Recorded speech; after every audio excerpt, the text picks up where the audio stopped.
Well, without further ado, there's a trailer for Elden Ring Nightreign, which is actually new gameplay. But hey, we out here, so we gotta react to this. That is new. IGN. Let's see what you guys actually are cooking here. Quality up to the peaks of qualities. Let's take a look. Hire this as well. Okay. One of the biggest questions left over after Elden Ring Nightreign's network. Also, because this is only 6 minutes, I'm going to pause a little bit just because I also want to see what is going on. And I see here that, wait, 9 seconds. Back in February was how will the world of Limveld change in the Oh, real game? okay. After all, Nightreign is, for all intents and purposes, a roguelite. That's a new area. And one of the core elements of any roguelite is a degree of randomness or procedural generation that ensures that every run feels just a little bit different. Exactly. Nightreign has that in the loot department, with every run giving you different rewards and forcing you to cobble together a build based on what you're able to find within that run, and also in the enemy and boss department. Since what they're showing is actually the full game. Okay, the tree sentinel. Okay, the tree sentinel is pretty much like on the location. We never really got. Wait. Did you guys saw that? I'm hallucinating. Like, I haven't even slept for more than 24 hours. I basically am thinking that you guys are actually here next to me and screaming on top of my lungs. But the map is different though, if I'm not mistaken, because I literally just been watching. You know what? Both maps have a similar structure, but this map that they're actually utilizing has the volcano area, which each location or each part of Limvale is going to change, is just going to shift. So you see here, this part just basically changed into a volcano area. Now let's continue. Also, I was actually curious about this part here because I believe that this is actually the boss that they're going to be fighting depending on each floor. So it's actually going to dictate which boss are you fighting.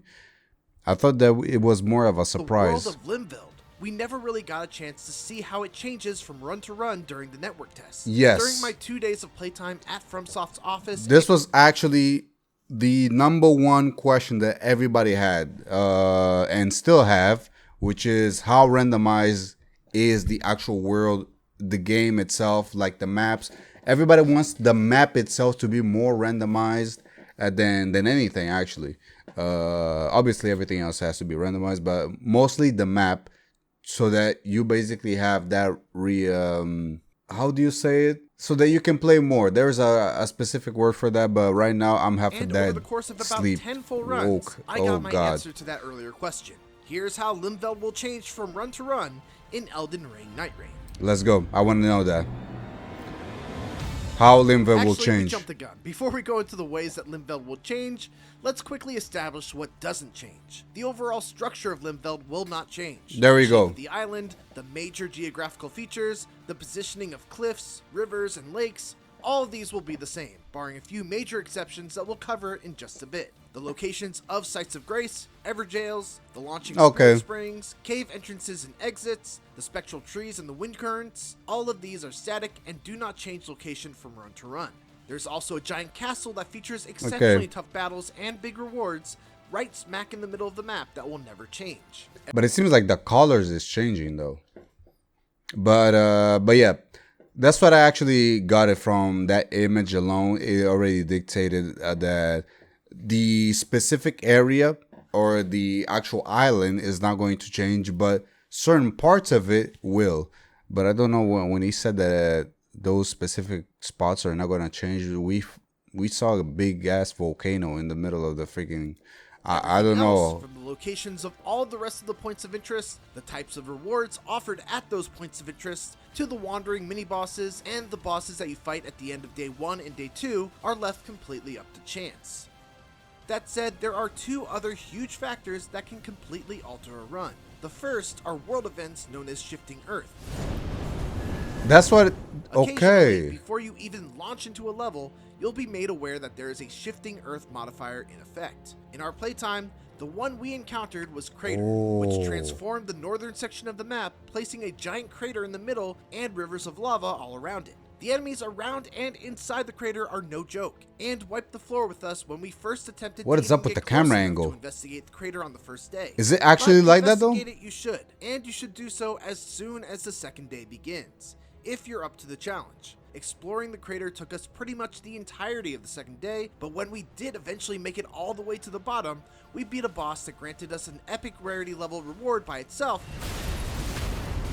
but then also the unique reward of being able to take any weapon in our arsenal. Okay, so it's basically so that you can make it like this. This is glowing like a legendary weapon. Oh, yep, it literally says you're legendary. See, RPGs. I play this for a living. Also dead for a living. It basically just hires the stats of the damage of the weapon. Got it. And upgrade to the maximum level for free.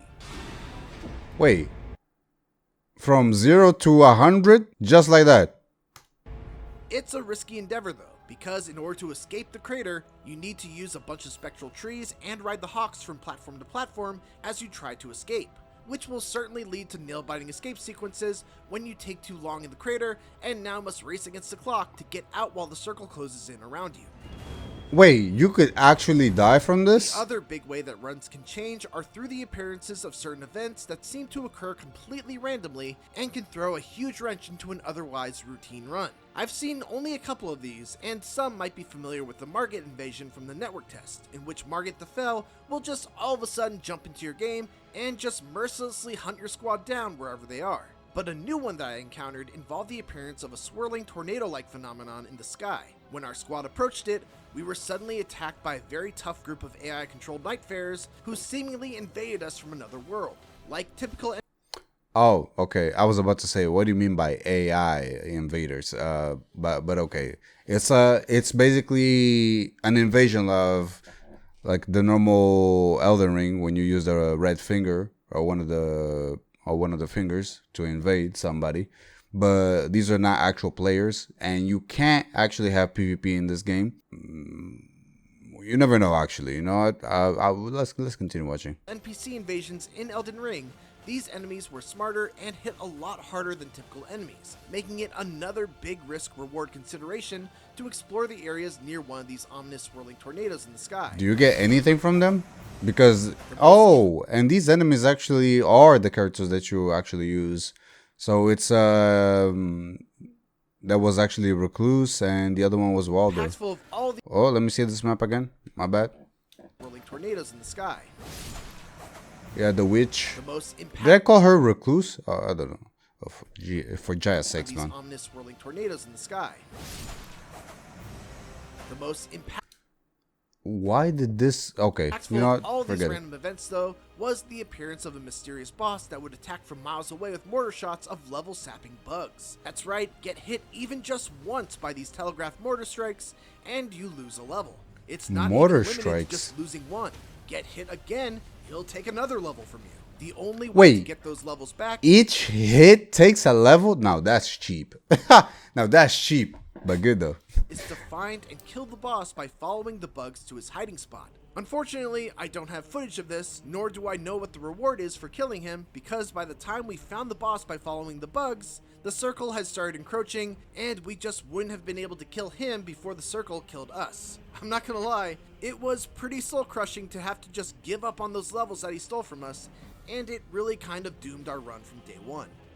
There are certainly more of these that I still haven't encountered, like the Forest of Corruption, the Madness Towers, and more that we see in the overview trailer released by From Software. It's worth mentioning as well that if you don't like the shifting earth modifier that will affect the world, you can use the bed in the round table hold to sleep to either remove the modifier or have it replaced by something else. As devastating as some of these modifiers can be, I'm nonetheless eagerly anticipate seeing more of them. Ah, hell no. Nobody should actually do that. What otherwise might Nah, we need those modifiers. And led to some great emergent moments with high emotion between me and my squad mates as we raced to escape the crater, or panicked at an unexpected ambush, or felt true despair as we... Oh, so okay.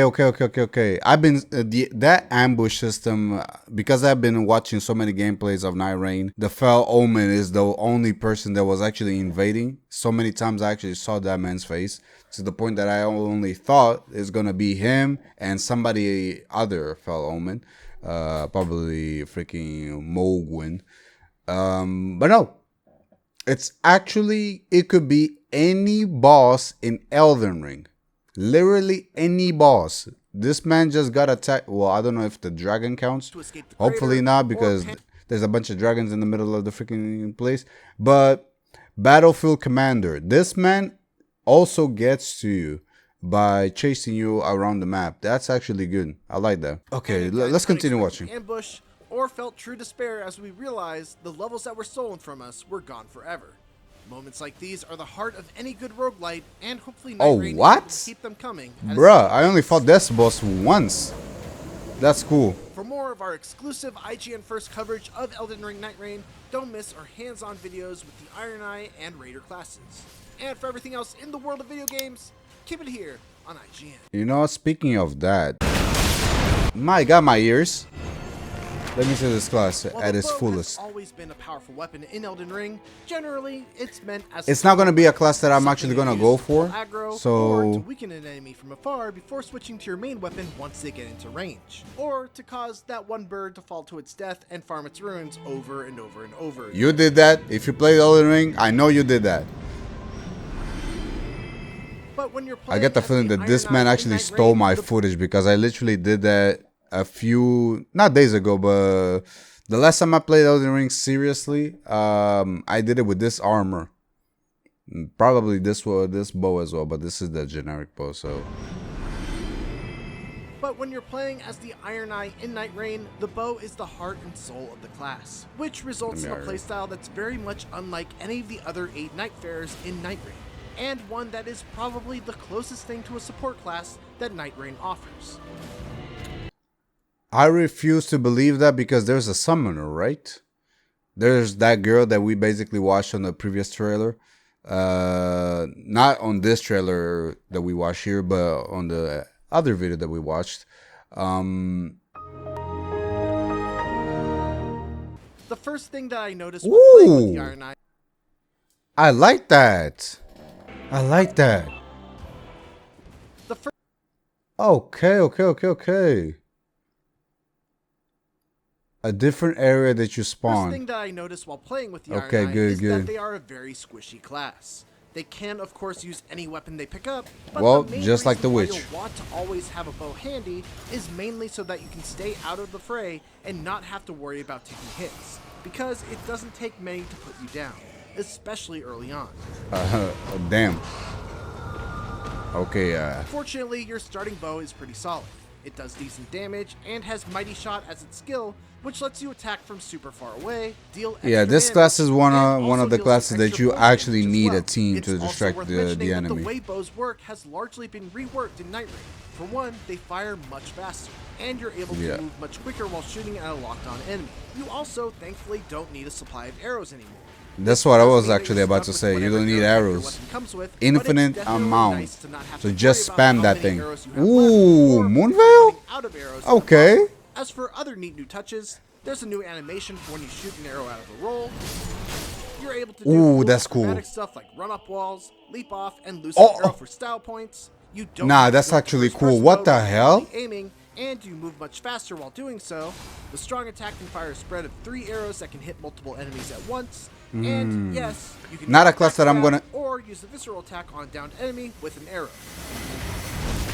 Ooh.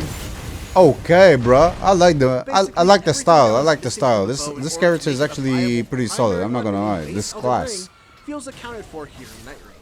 The Iron Eye's main skill is Marking, which is a very fast dashing dagger attack that goes through enemies and leaves them with a mark that will add extra damage from all sources. It's got a very short Extra cooldown, damage? which means that you can basically always have it up on a boss as long as you're being attentive to when the debuff is active. It's Okay, also a great mobility tool as it lets you pass right through enemies to get out of the bad spot. Iron Eye's So ultimate it has shot invincibility frames then. applies is a single powerful shot. Bro, that looked like it wasn't This is supposed to basically hit, but a hey. shot on steroids. It takes a bit to charge up. What? What do you mean? Bro, that when he says shot on steroids, he was not playing. That actually is on steroids. It's like this ability looks stronger than every single ability in the whole class. Like, screw the Wilder with his impenetrable stun lock. The freaking Duchess invisibility, where that invisibility is actually pretty OP if you're using blood loss. Completely broken. And we got the Witch, which is Recluse. And her ability is, it's like supportive. I'm noticing that a lot of abilities that every single one of these classes have is actually like a support type of ultimate or skill, because the Wilder is like a pretty good stun for any boss so that everybody can hit it. And then we have Recluse, where she basically provides HP and FP for everybody. Duchess provides invisibility for everybody. This man shoots an arrow. Well, this man is probably the only one that has like absolute borderline damage, FU. And this man here, which is the Raider, has the ability to summon a mountain where everybody could use, especially this boy here. It's basically Mighty Shot on steroids. Oh my god! But you're fully invulnerable during the animation. Wait. And is it because there was a combo there? But hey, let's the shot deals continue. big damage and goes through virtually everything straight ahead, making it great at taking out groups of enemies all at once. My god. Oh my goodness. What really makes the Iron Eyes shine on Wait, what is that? Is how good they are at reviving allies from a safe distance. What is that? You see, the way allies okay, it's Salamandra. Magma Worm. I could have just read the name. Circle that fills up above their character. By attacking your downed ally, you're able to empty that circle little by little, and when it's all emptied, they will return to life. Why are you explaining me this? Get up close and put themselves at significant risk to try and revive an ally. Or they must expend mana to cast a ranged spell, or maybe even use their ultimate skill. But the Iron Eye can do it safely, from a distance. Okay, he's explaining that Iron Eye is basically like the easiest one to do that. And it can be the difference maker between a successful who is this? Run. The downside is that every time an ally faints, another partition is added to the circle. And while the Iron Eye Bro, is this great boss. at allies that have only gone down once or twice, they will struggle to revive an ally that requires all three parts of the circle to be cleared, since they just don't have that kind of damage output from far away, unless they What use their the hell ultimate is that eye? Oh, it's madness. While they may not be able to dish out the same kind of damage as some of the other classes, Bro, the Iron Eye's presence is always the game has to come out already. Their marking ability that makes everyone hit just a little bit harder, to their passive that increases the amount of items that everyone finds, to their mob clearing ult. Bro, how many days is this game actually taking to come out? Like, to easily and safely revive people from a distance. Not only that I'm half utility dead is sleep, really I also unmatched can't among see. The rest of the Nightfarers. Okay, For more of bro. our exclusive 14 IGN days. coverage on Elden Ring Nightreign, don't miss our Night Lord reveal gameplay, and for everything else in the world of video games, stick with IGN. No, that was actually cool. Now, let's actually take a look at Raider or Rider. One of the great things about Elden Ring has always been the diversity of playstyles that it enables. And one of my favorite playstyles is loading up on strength, grabbing the largest weapon I can find, and crushing foes with posture-breaking jumping attacks and charged-up heavy strikes. If that's you too, then allow me to introduce you to the Raider in Nightreign. Raider. Okay. So is the Wilder just big burly class with lots of health, every and single weapons, is more class? focused on defense with a shield as a starter weapon and an ultimate ability that can mitigate damage for the entire party for an extended period of time. Yep. The Raider is designed as an absolute offensive powerhouse. The most important ability of the Raider is Retaliate, which initially might not seem like a very strong skill on its own. After all, it's just 2 stomps that deal a bit of physical and poison damage. But the real magic is that thanks to the Raider's passive, he cannot be knocked down while doing Retaliate. This means that the Raider basically has a free damage soaking technique that will let you totally armor through pretty much any enemy or boss attack, with the added bonus of that weak second stomp getting replaced by an extremely powerful punch that will stagger even the largest enemies, if you manage to absorb an attack that would have done a substantial amount of damage. Okay, but that's super dangerous though. Stella, which has him slamming the ground and causing a large totem to erupt, dealing big damage to anything around it. Like all the other ultimates in Nightreign, this is an incredibly powerful technique that can alter the tide of a fight. Not only does it deal big damage, but the totem is climbable, giving both you and your teammates either a safe place to lay low or a vantage point to attack from. In addition to that, it also gives everyone a damage buff as well, meaning it's one of the first Damage ults buff? you'll want to coordinate using so that the rest of the team can benefit from it. The Raider starts with the Raider's Great Axe, which is a pretty solid starting weapon that deals some fire damage and has the Endure skill affixed to it, which basically gives you another way to absorb and power through enemy attacks in case Retaliate is on cooldown. Still, you'll definitely want to find a better weapon as the nights get closer, and large strength scaling weapons are definitely the Raider's go-to style of weapon. Okay, Of so all like the classes big I played in colossal Nightreign, the Raider is definitely the one that I had the most fun with. It's the one that Really? is most well suited for one-on-one battles, which is appropriate because its remembrances, Damn, that's we'll beautiful. talk about those later on in the month, have you fighting in one-on-one boss fights in a sort of gladiatorial arena, which is a nice change of pace. For more hands-on impressions of the most recently revealed class, What I actually want to see is the Sekiro class. Never played Sekiro in my life though. I'm gonna go to sleep, bro. I don't even know anymore. Like my brain just shut down 4 times in this whole freaking video. Leave a like, subscribe, and stay tuned for more Elden Ring content, okay?